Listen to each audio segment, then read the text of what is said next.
एक बार मिठाइयाँ आपस में लड़ रही थी। रसगुल्ला बोला मैं सबसे मीठा हूँ, जलेबी बोली मैं सबसे मीठी हूँ, मेरे अंदर तो रस रिश्ता है।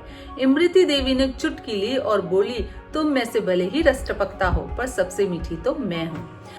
लड्डू जी कहाँ चुप रहने वाले थे, बोले हटो पीछे, भगवान के हाथ में तो मैं ही रहता हूँ। गणेश जी का प्रिय मिष्ठान हूँ अतः मैं चौधरी हुआ। हलवा बोला भले ही तुम भगवान के हाथ में रहते हो पर भगवान को भोग तो मेरा ही लगता है। लड़ाई बढ़ती देखकर एक कोने में पड़ी चीनी की बोरी बोल उठी ठहरो ठहरो, लड़ना झगड़ना बंद करो, तुम सब में मैं ही तो रहती हूँ, मेरे कारण ही तो तुम सब में मिठास है।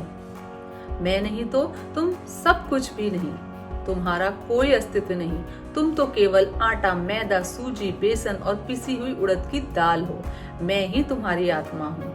और लड़ाई बंद हो गई। हम आपस में भी यूं ही लड़ते रहते हैं, कोई अपने पैसों की तो कोई अपने पद प्रतिष्ठान की धौंस जमाता है।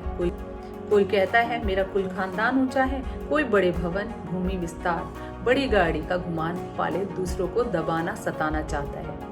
अरे भैया काहे को झगड़ते हो, क्षण भर माटी के शरीर लेके तुम यहाँ आए हो। याद रखो मालिक को सब बर्दाश्त है पर किसी की अकड़ नहीं, अभिमान बर्दाश्त नहीं। जब तक शरीर में चेतना है तभी तक यह चल रहा है, इसी से इसकी शोभा है। आत्मा निकल जाने के बाद एक